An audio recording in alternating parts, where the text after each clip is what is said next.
Hi, welcome to the kindergarten orientation for the class of 2033.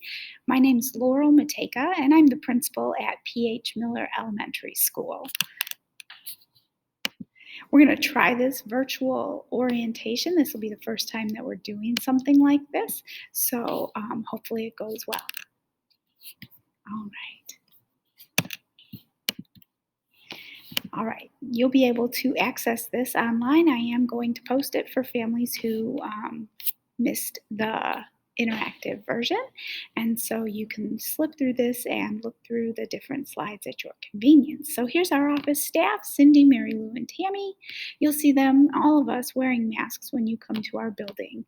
We do have permission per the district mask policy to remove those when we are recording in a school building, something that we're putting online so that you can hear and understand what we're saying very clearly. Here's our support services team, including Kathy Kennedy, our school nurse, who will be very instrumental in helping us maintain health and safety this year, especially, and she's always done a great job. Colleen Kindlen is our school social worker, so if your child's having a hard time adjusting to kindergarten, please reach out to her. And then we have our diagnostic and our instructional teachers, Holly Garten and Gabby Nicholson. Behind the scenes, we have our head custodian, Mr. John Miller. We also do have 2 additional custodians who will be working on our day shift this year to help us with bathroom cleaning and sanitizing and disinfecting the building throughout the day while students are in attendance. We will also be including a seasonal disinfectant team member who, in addition to our 3 full-time custodians, will be helping us while students are here, also making sure that the building is clean and sanitized. Katie and Carla are our kitchen staff. Katie Wolfhurst is our head cook, and Carla is our assistant cook, and they'll be preparing the breakfast and lunch that we will be delivering to classrooms this year. We're not gathering our students in the cafeteria in order to follow guidelines and keep our students and staff healthy and safe. We are serving breakfast and lunch in the classroom this year. We have specials teachers for art, STEM, PE, and music. And then we also do have 2 reading specialists and a library aide. We will not, unfortunately, be able to check out library books this year until we get to phase 5 of the governor's Restore Illinois plan, just due to the fact that they would need to go home and come back and then be loaned out to other students. So perhaps as the year goes on and we see how things are doing with students in person, virtual academy, and see how things are going with our safety and our health, we'll revisit the idea of potentially loaning books if we can figure out a way to do that in a very safe manner that does not risk any cross-contamination. But at this point, we are not prepared to do that, so we're going to allow you to visit the Plano Public Library with your family and check out books there. And we'll also be making digital books available. We'll be having books that get sent home that are to be kept at home. Your student will have access to his or her own books while in person in the classroom, but those that would be shared through a library book checkout, we are just restricting that for now. We have a fantastic kindergarten team. This year we do have 8 teachers. 2 of those sections of kindergarten are dual language section. So Mrs. Cisneros and Mr. Perez teach our dual language kindergarten class, and the other teachers do teach a regular kindergarten. With the addition of the virtual academy, Mrs. Colbarts has stepped up to be our virtual academy teacher, and she'll be working with Morgan Smithy, who is also a certified teacher, but working in the role of an instructional aide, and those 2 will be supporting our students who've selected the full virtual academy. So kindergarten guidelines, very important and different this year.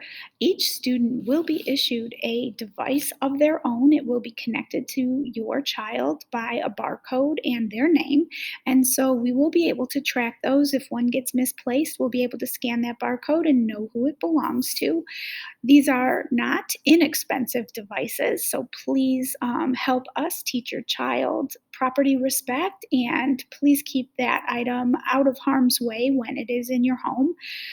Students who are attending in person will have the experience of utilizing that device with their teacher.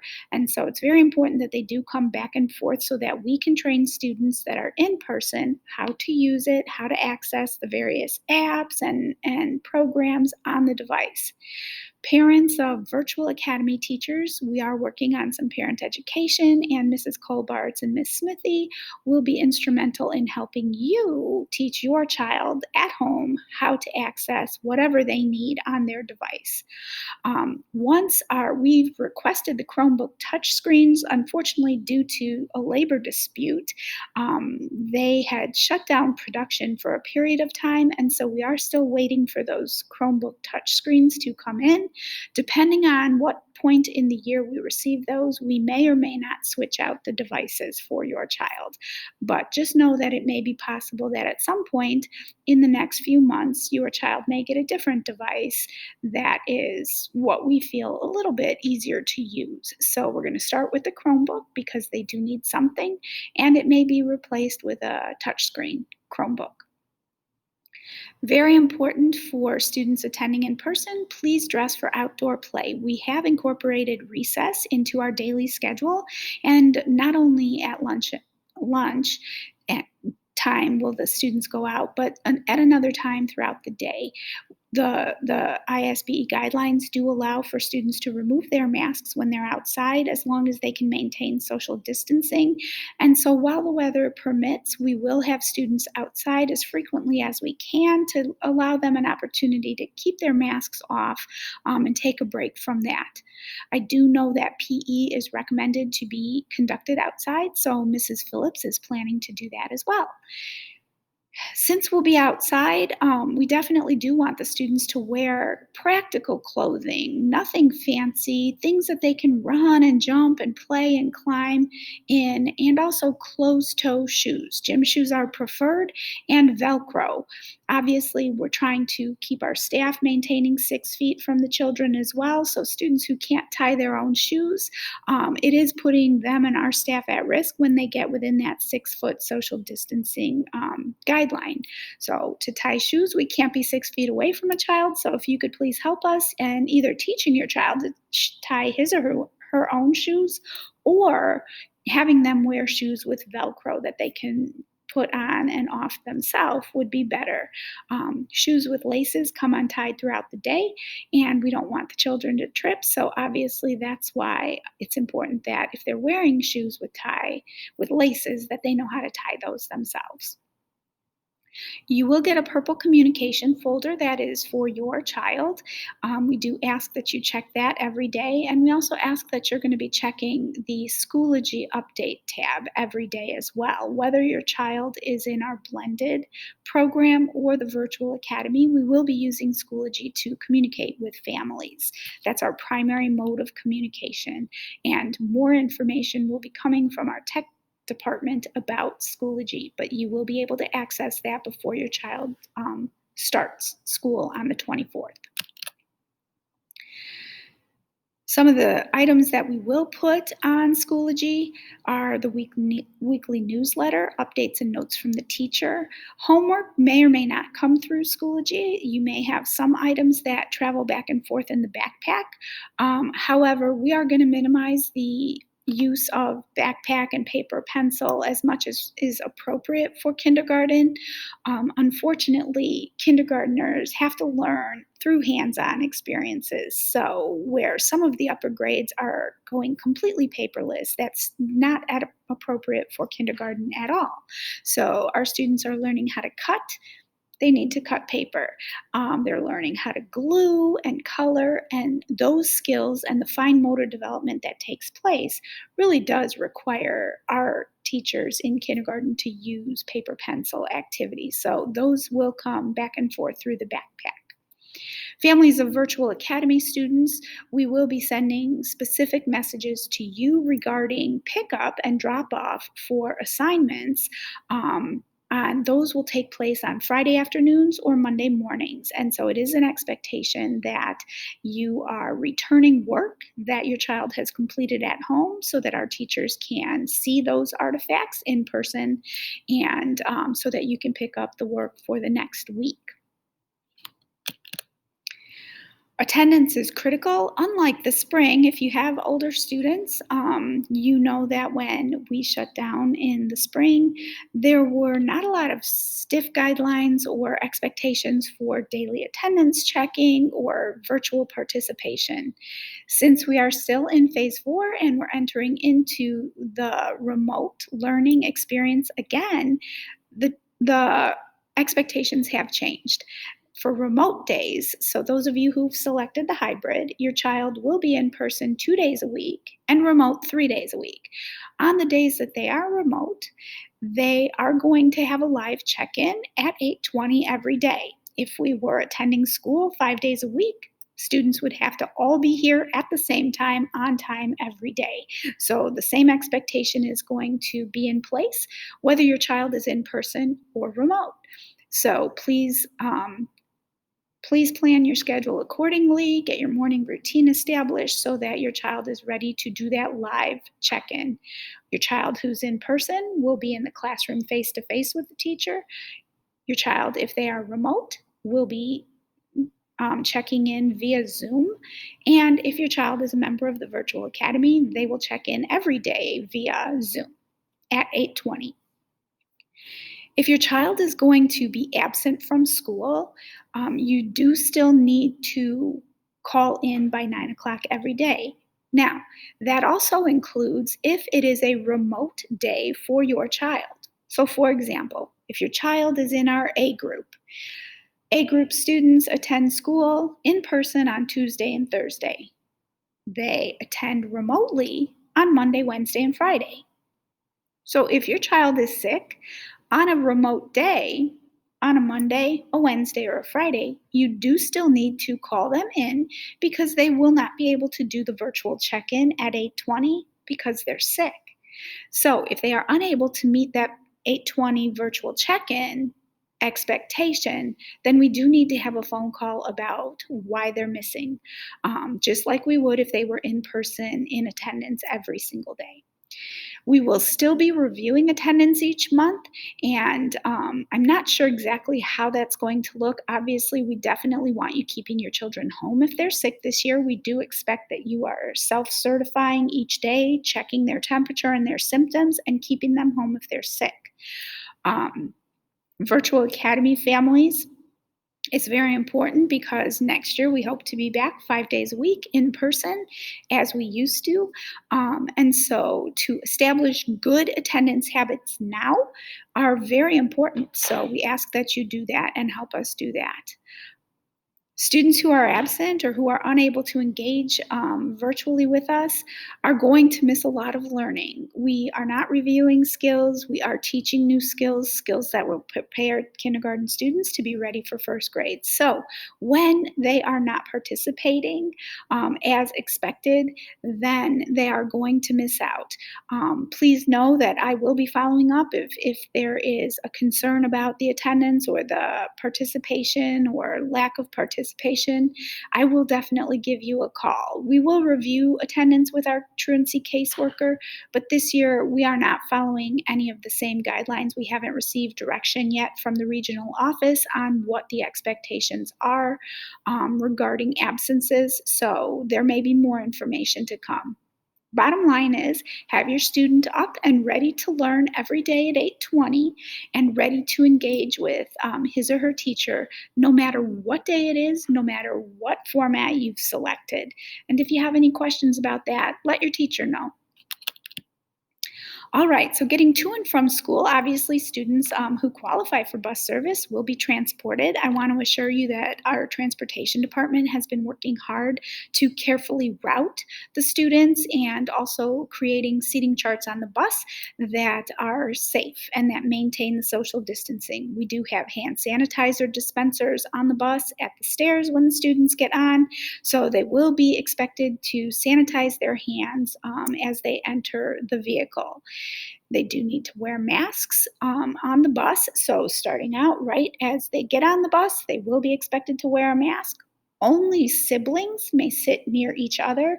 Other students will be spaced accordingly. This is one of the reasons we had to adopt a hybrid model, was in order to maintain the social distancing on the bus and also in the classrooms. So we are able to do that. We're very confident that we can socially distance our students on the buses and in the classrooms now that we've gone to the hybrid model. If you have any questions about transportation, there's the number. You can call our transportation department. Gretchen is the director, and then Jennifer is her assistant. So please reach out to them if you have any questions. I know that they will be notifying families before the first day of school. Usually, I believe you either get an email or a postcard in the mail with your child's bus number and route. Please be on the bus stop with plenty of time to spare. The buses, the first day, always, the first week, really, always is a little bit slower going than normal. So please be out there early. Don't get nervous if the buses are late. They're getting to know the students and the routes. And so sometimes slower is better. We don't want to be in a hurry and miss a stop or miss a student or drop off someone in the wrong spot. So it's very important that you just be patient with the buses the first week of school. By then, we usually have it down. But if you have questions, call transportation, and I'm sure they can answer them. We do encourage parents to be on the bus stop, so please, if you would be on the bus stop, that would be very important because the state law does not require that we check for a parent to be there. However, as a mom and as a grandma, I just ask that you have a designated adult there to meet your child when the bus comes. And that person needs to be on time. So we can drop off students in kindergarten without any adults at the stop. I don't prefer to do that, but so that's why I'm just asking for your help and partnership in making sure that someone is there to greet your child, a trusted adult. If you are driving your child to and from school, then as always, again, student safety is our number one priority. So we do use the PikMyKid app, and those of you who came to the kindergarten assessment, thank you. Tammy should have helped you set that up and get your child in there. You will get car rider signs, and so we ask you to place those on the passenger side dashboard of your window, and our team will check the name, look and pick my kid, and then as long as you have your sign, you're approved to pick the child up and the child will come out. We use our big lot on the south side of our building, so please pull in there. We form 2 lines, and so if you could form 2 lines and proceed around, keeping close to the car in front of you so that we can get the cars up off the street. I don't anticipate too many challenges this year because we will be dismissing half the number of students as we have in the past. However, once again, safety, patience, and flexibility is critical in the first week while we're getting to know which child goes with which vehicle. I promise you that as the weeks go on, we'll get quicker and quicker at dismissal.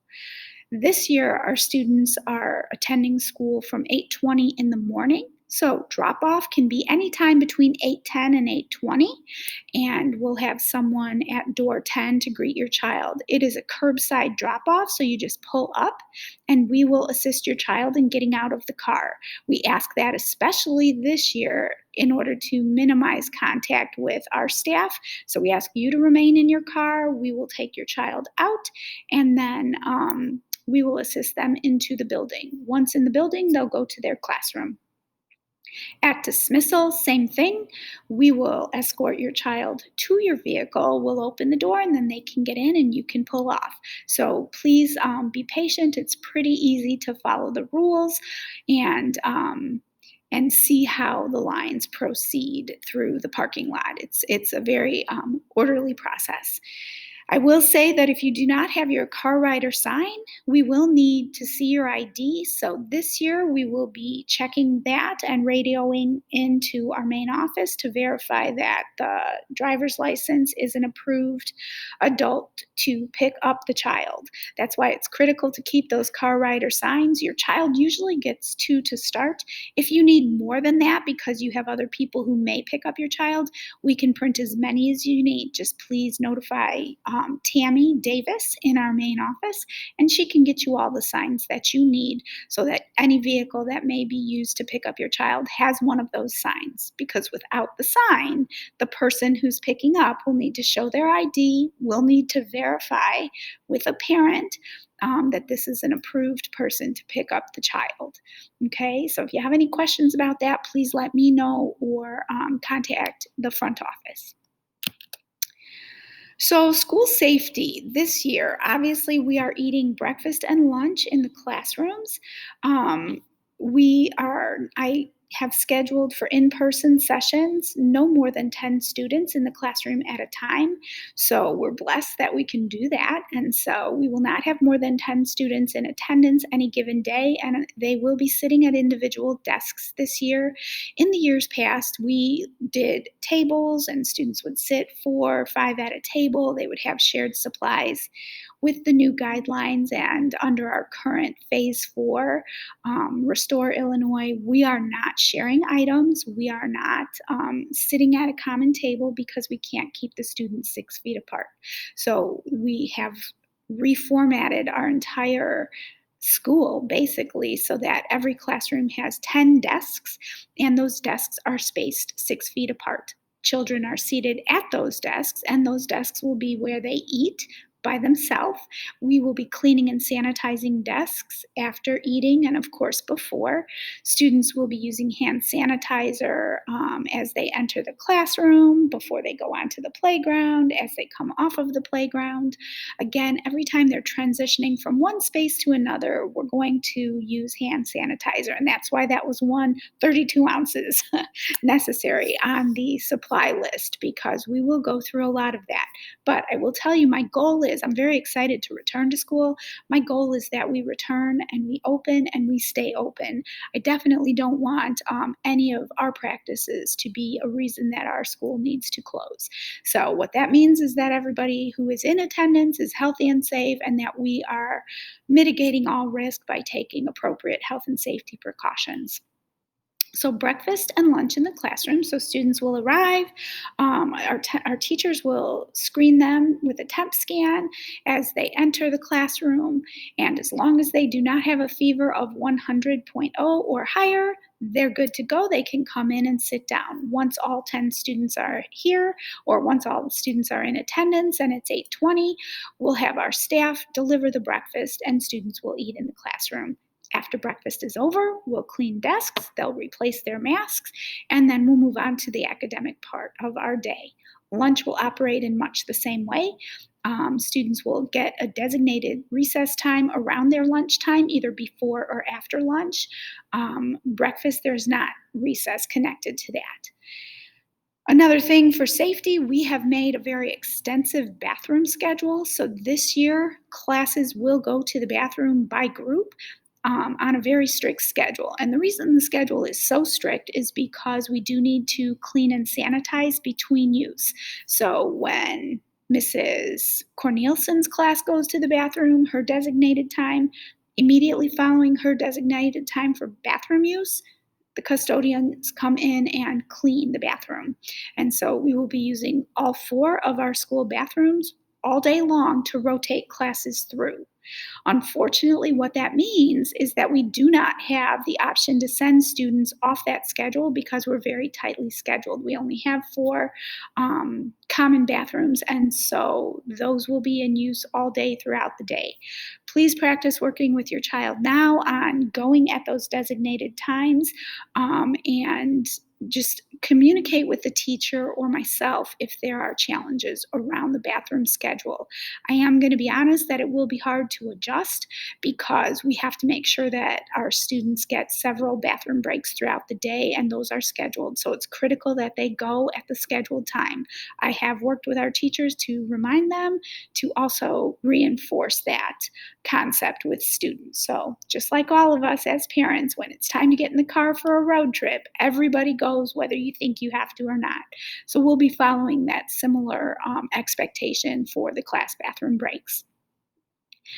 As of right now, we are still required to do our safety drills, which include 3 fire drills, a tornado drill, and 2 lockdown drills. Sometimes we do a soft lockdown. That's not likely to happen this year with half the students in the building. But just to explain what it is, sometimes we may have a student, especially a younger one, who isn't used to the structure and setting of a school and who likes to leave the classroom. Well, it's in a situation like that that maybe we need to say it's a soft lockdown so that our teachers can close the doors so that the student doesn't run into another classroom or an empty classroom, and then allow myself, the social worker, some of our other support staff to locate the student who left the classroom without permission. So sometimes we do that. Nothing too serious, but if your child comes home and says, we had a soft lockdown, that would be why. We typically do send an email or an alert to all families when we have those drills so that you know, hey, we had a fire drill at 10:30 this morning. Everything went great. Nothing serious. The kids did a great job. Just so you know when your child comes home, if they forget to tell you, you can even ask, hey, did you have a fire drill today? What was that like? So we should be in good communication on those days of drills. But if something comes up and you miss that memo or you have questions, please feel free to reach out and let me know.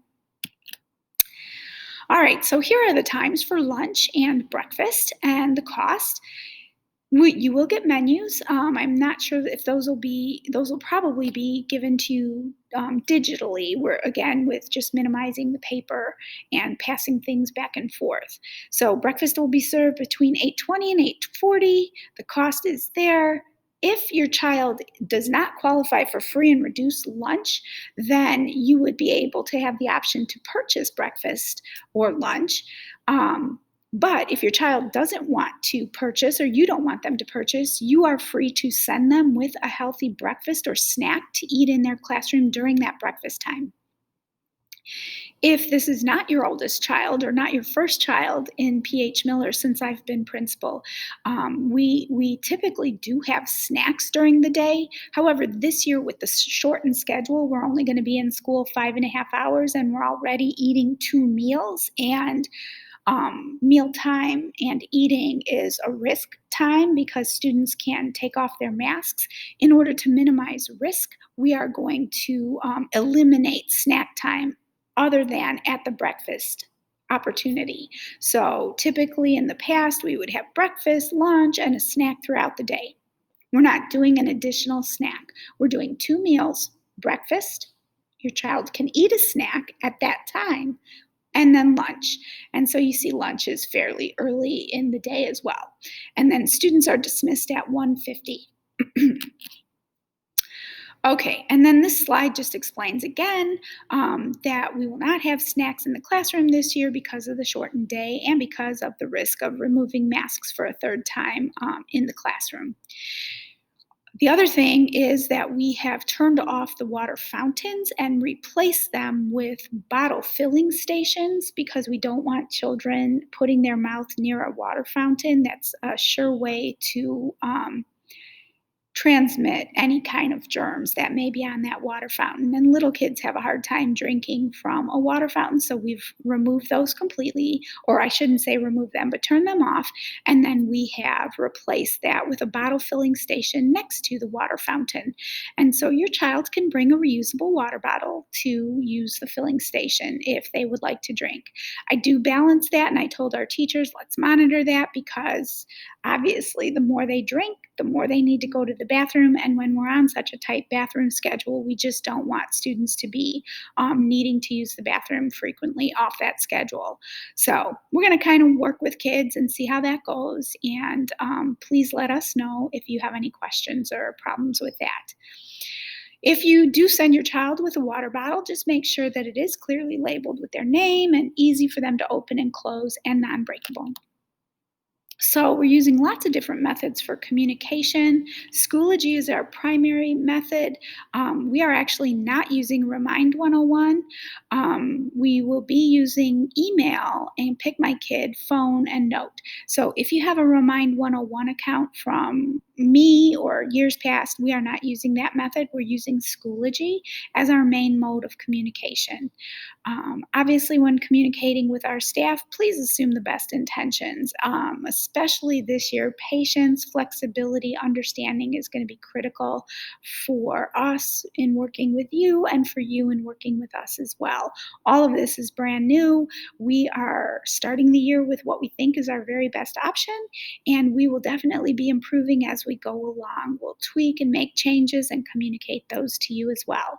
What I would highly recommend is if you have any questions at all, please notify your child's teacher first. And then, if you're not getting any resolution there, please contact me. And then, if we still can't work it out, which we 99.9% of the time can, then feel free to reach out to the district office. But the other thing I do like to say is just give it some time, maybe run your concerns by a trusted friend, grandma, grandpa, a spouse, a partner, and say, how does this sound to you? And calm down before you make that phone call or before you fire off that email, because I promise you that we are working in partnership with you, and I really have not had any parent concern that we haven't been able to adequately resolve once we were able to talk it through. So please keep that in mind. There are no problems that we can't find a solution to. Some things that may throw you, that you may see or you may hear about, that I want to clarify. So, perception versus reality. So, sometimes on social media, sometimes you may be in the parking lot waiting to pick up your child and looking in the windows and see a teacher on a cell phone while there are students in the room. Or you may be on the playground or on the parking lot and see the playground and see someone supervising the students on the playground and looking at a cell phone. Yes, that might happen. And please don't assume they are on social media or doing their own thing, because here's what our staff uses cell phones for.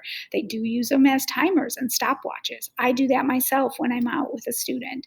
They may be sending texts to parents. To communicate about what is going on. They might be taking photos for our school website or for Twitter, and they may be looking something up for students. So it's a handy tool right there, no matter where you are, to share with students.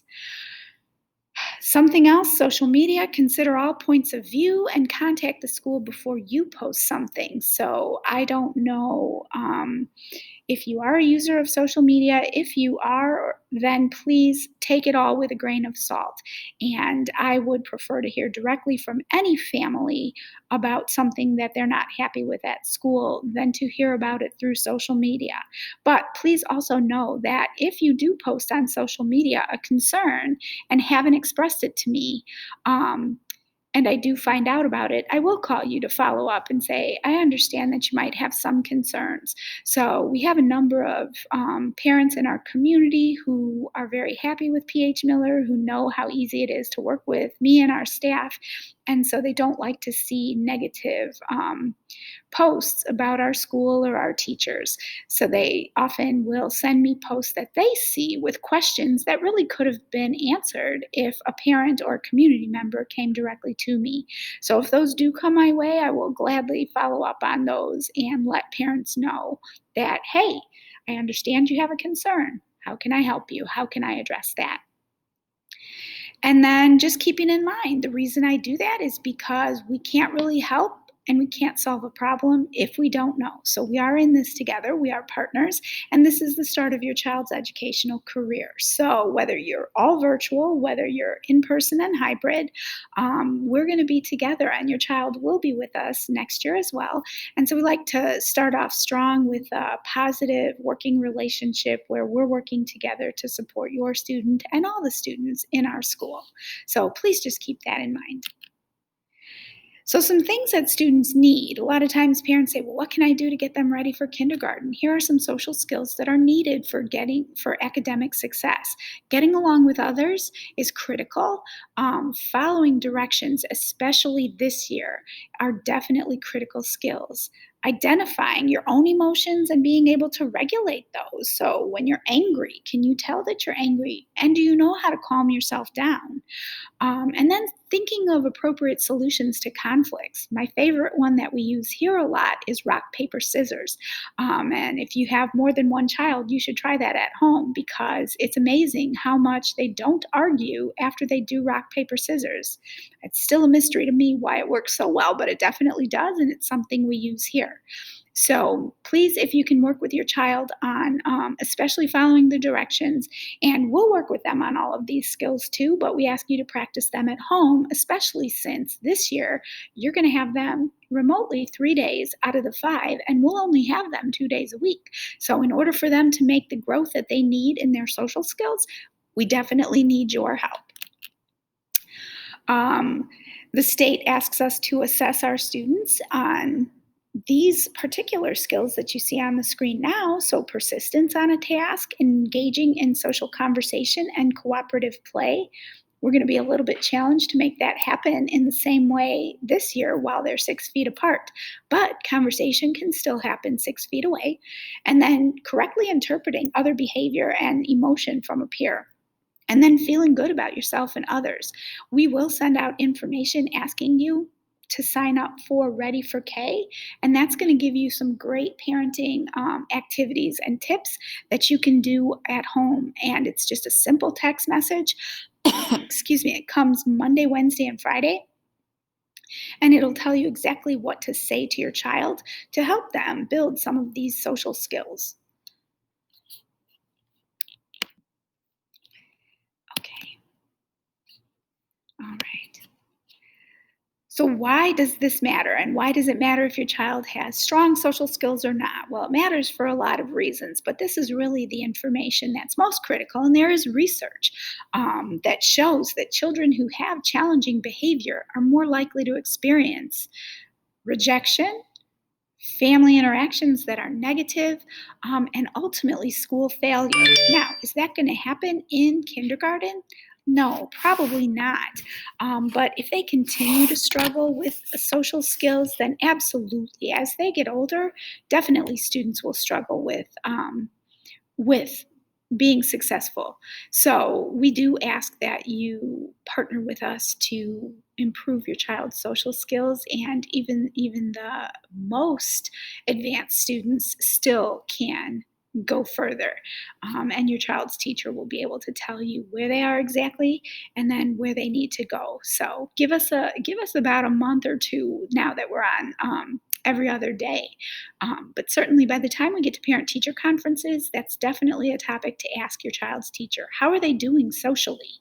As important, or maybe even more important, than how they're doing academically. All right, so some of the basic expectations that we have at PH Miller in our classrooms, and of course on the bus because that's a moving classroom. Be safe, keep your hands and feet to yourself, be respectful, follow directions, listen to authority figures. If your child isn't used to listening, that's a good skill for them to practice on the 3 days they're at home because we'll be practicing that.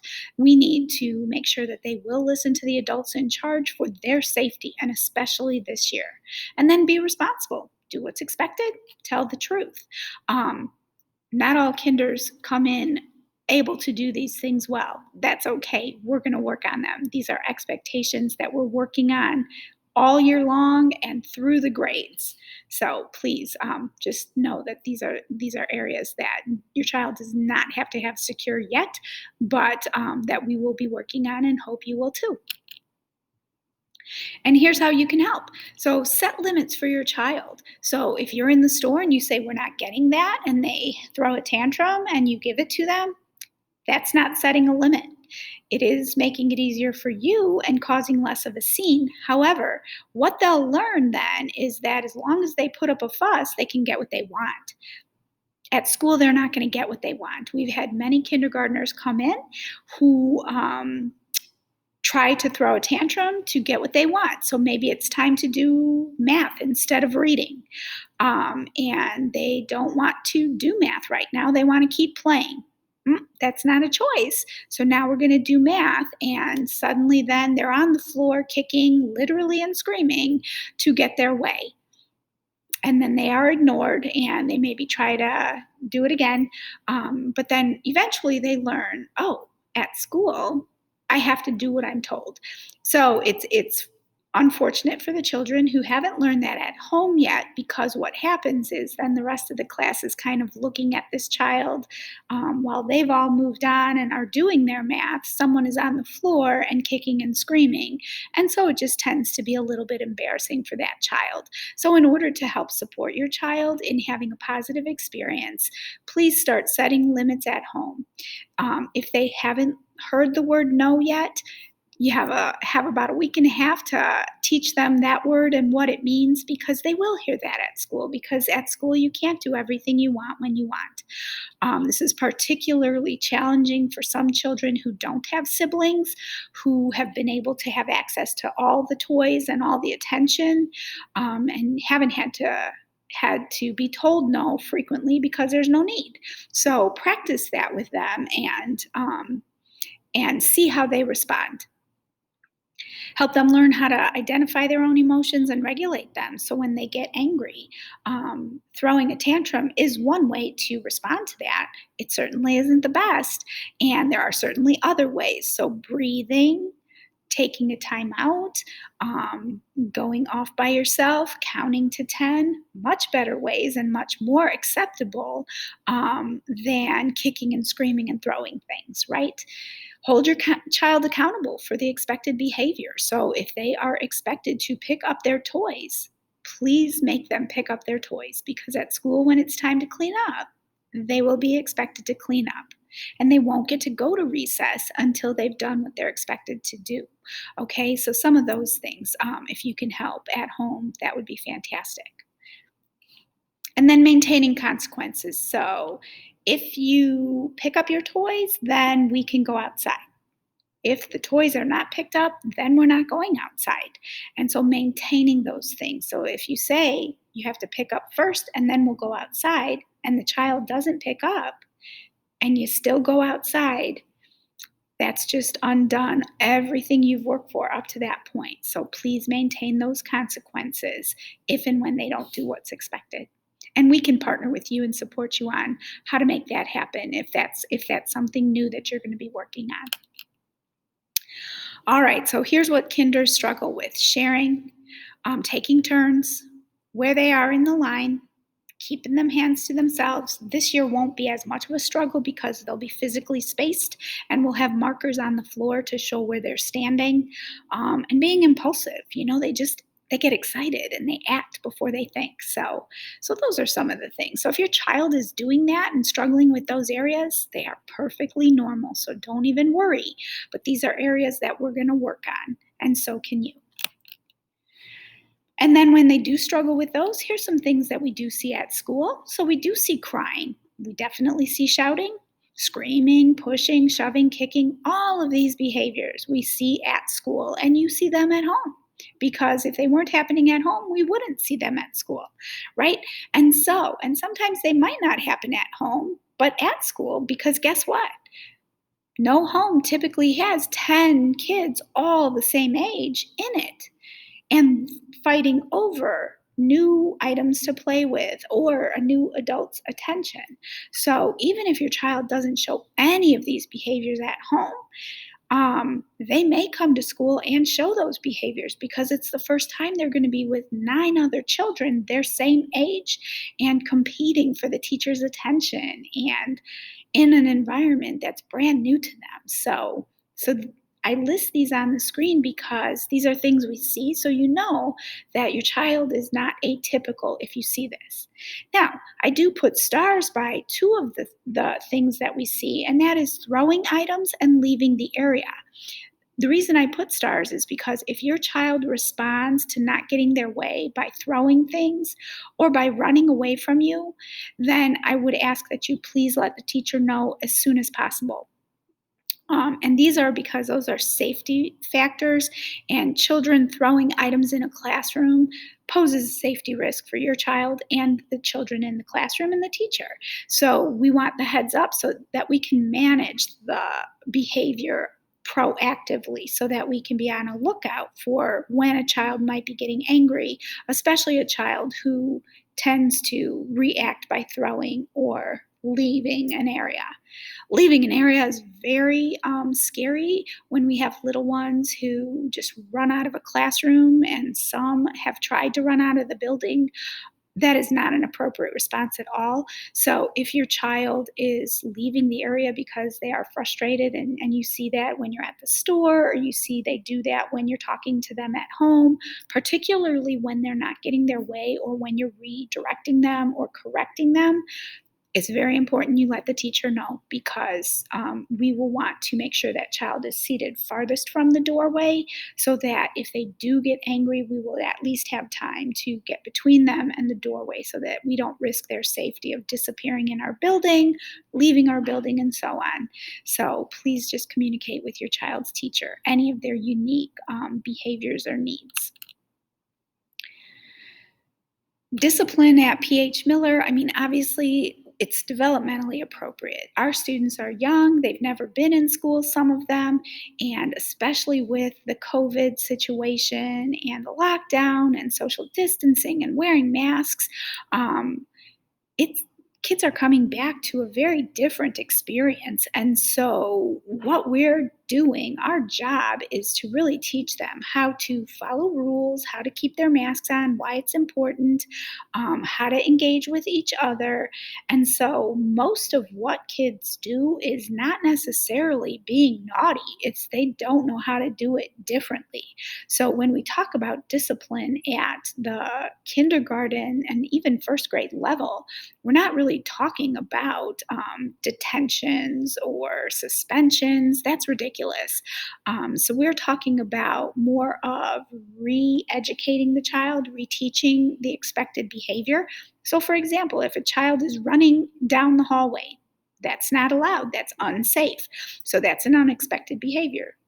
The consequence is we need to practice walking down the hallway. So, we go back and walk a few times down the hallway, and that usually resolves the situation. Try to make it a very natural consequence and appropriate and connected to what the child did that was unexpected. Um, so if a child, says unkind words to a friend, well, maybe they missed part of recess to draw a pretty picture. They do apologize and then draw a picture to make that friend cheer up. But whatever the case, we do a full investigation of the situation. Typically, when one child reacts and gets caught saying something unkind or doing something unexpected, if another child is involved, there's usually more to the story. So, getting all of the children together to find out what exactly happened and how did this start and who did what. And then apologizing if needed, cleaning up messes if you make a mess, and then always partnering with families to let you know that there might have been a situation and here's how we resolved it. So I have never, since I've been at PH Miller and I'm starting my 5th year, suspended a child. And so I don't plan to do that. That is not a punishment. They need to be in school to practice building those skills and responding appropriately. So that's what we do. So that's what our discipline looks like. When is it bullying? I mean, parents throw around bullying a lot, and it's very important to know the difference between what kids do that is typical and name calling is very typical. Physical aggression is very typical, especially for students who come from a home where there are older siblings or lots of kids who are very physical in their play. So one incident is not considered bullying. Bullying is something we talk about when someone is doing something repeatedly to only your child or to only the same child all the time. It can be physical, it can be psychological. So, name calling, if it's the same child and someone is always calling them names, your child, then yeah, that could be bullying. But if someone is calling your child a name, and tomorrow it's the child who sits next to them, and it's just a student who uses inappropriate language toward multiple children, it's probably not bullying. If a child is being physical and bumps into your child one time, but not every day and not intentionally, then it's probably not bullying. So if you're unsure, if your child comes home and tells you about an incident, before you want to say it's bullying, find out more what happened. Ask the teacher. If they weren't there when it happened, then likely a recess aide was there, or call me and we can get down to the bottom of it. Here's what I would say: please don't wait until it happens again. I have lots of parents call me and say, well, this has been going on for 3 weeks. It's like, why did you let it happen for 3 weeks? Because guess what? Now the child who's been doing this thought it was okay. So it would have been much easier for me to go to the bully or the child who's doing something to your child after the very first incident and say, hey, we cannot act like that. That is unexpected behavior. You need to say sorry and don't do that again. And then I can follow up with that parent right away, rather than 3 weeks later and then I learn, oh my gosh, this should have been addressed weeks ago. So you're not bothering me. We're in it together to help all of the children, your children and the other kids, learn how to behave in an expected manner. And, just like back in the day when the neighborhood ladies would call parents if they saw a child on the street, we do work together on that, because no child should get away with being mean to another. And so when it goes 3 weeks, that child thinks they got away with something for 3 weeks. And so we don't want that to happen. We want to correct behavior that's unexpected as soon as we can, so that kids can make the better choice the next time. So please call.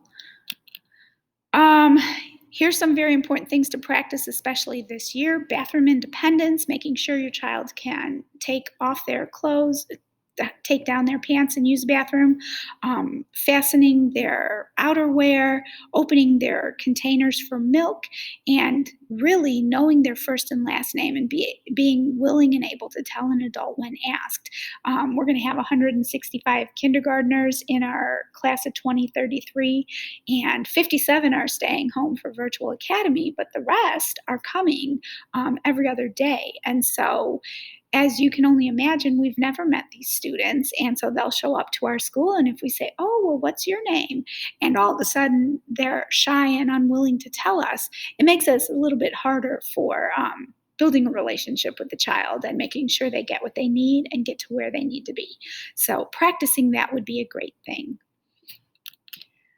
All right, and so we definitely want you involved. We always love to have our parents involved. Unfortunately, this year we can't invite you into the building due to the restrictions. However, we definitely want you to volunteer remotely and are going to be thinking of different creative ways to do that. Some ideas right off the top of our team's mind was thinking about doing a story time or a read aloud for your child's class. And then we can share it on our website, or we can share it within the kindergarten team. If a parent, I've already had one parent reach out to me and say that she might be interested in organizing virtual playgroups. So that's a great idea. You are free to do that with your circle of friends.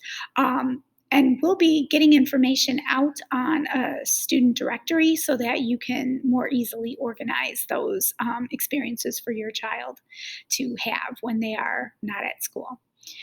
Something new this year that I'm going to start is a chat with the principals, and that will be on Fridays at 10. It'll be a virtual meeting, not where it's pre-recorded, but live and interactive.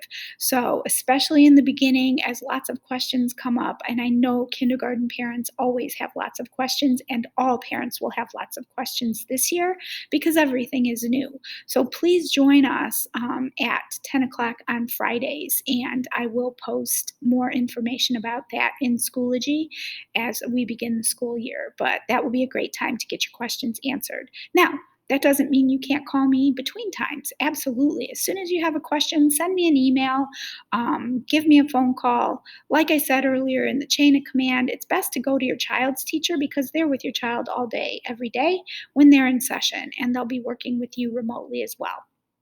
But if you are not getting things resolved there, then definitely reach out to me. Or if you think it's a bigger, more general question that isn't directly related to something the teacher can address, then certainly reach out to me. I often check my emails and my phone messages at the end of the day when students and staff are gone. So if you need immediate attention, if your concern needs immediate attention, it would be best not to leave a voicemail and not to send an email and to call our front office and let them know that you have a concern and can the principal call you immediately, because they'll get that message to me sooner than the end of the day by checking my emails, okay? And then, there's a school activity leave law that says that your employer has to give you permission without consequence to attend school conferences, IEP meetings. So normally we would distribute those documents to you in a parent orientation, but we will make those available under the documents tab on our website. And I highly recommend that if your employer is giving you a hard time about leaving for school activities, then that you do let them know that this is an actual law that they can't consequence you for when it's a responsibility as a parent and it comes to school. And we will provide documentation that you did participate in those meetings so that you have a note to give to your employer. So that's how we partner with you. Parents as teachers, and this is a final slide that, based on the spring experience, that we learned, since all of you are going to be working with your child as they are learning new school material for the first time, there are some things that you need to know as you become the role of a teacher to your child. Please be patient. Children struggle when they are learning material for the first time. It requires persistence and it requires patience, and so there's no easy way out. I've had many parents tell me after the spring when they worked with their child, well, I saw my child getting really frustrated, and so I don't think I want them doing that. And it's like, guess what? Our teachers see that all the time. We see that on a regular basis because you know what? Learning is difficult. And so it is frustrating. Your children will get frustrated. The difference between learning with you as a parent and learning with a teacher is we most likely won't give in as quickly or as easily as you will because we know it's necessary. So I'm here to share with you that in order for your child to succeed academically, they are going to have some struggles and frustrations. So please don't give them the easy way out. If you're not sure how to handle that, then reach out to me. That is something I'm happy to coach you up on, how to support your child as they're learning new material. But it's not negotiable. Learning has to happen, and new skills take practice, and they need to keep trying and keep trying. They're not going to be perfect the first time they do anything. They're going to need to practice multiple times. So the more you can encourage them to keep at it, yep, see, look, that's better than what you did yesterday. Look at what you did yesterday. See how you did this today? And not talking about them doing a good job or a bad job, but just simply saying, oh, look, your lines that you're drawing to write your name are really straight. Last week, they were really wiggly. So look at, you are improving, rather than, oh, that's a good letter A and that was a bad one. That's where kids get confused and frustrated because now it's more about, oh, I'm not good, I was bad. No, it isn't. It's a process, and it's about improvement. So they're going to improve. So encourage them as you see them improving. And then partner with your child's teacher and even with our social worker if you need more tips on how to do that well.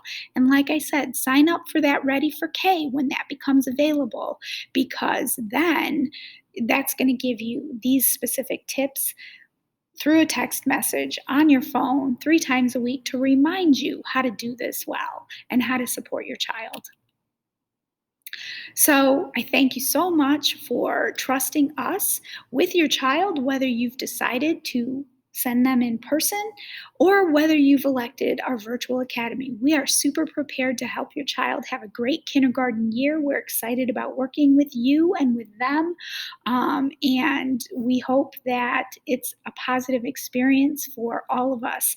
And if it isn't, we need to know as soon as possible. And we just really are excited for what this school year has to bring. Don't forget that physicals for all students, including virtual academy students, are required. Immunization records, you have until October 15th to get those in.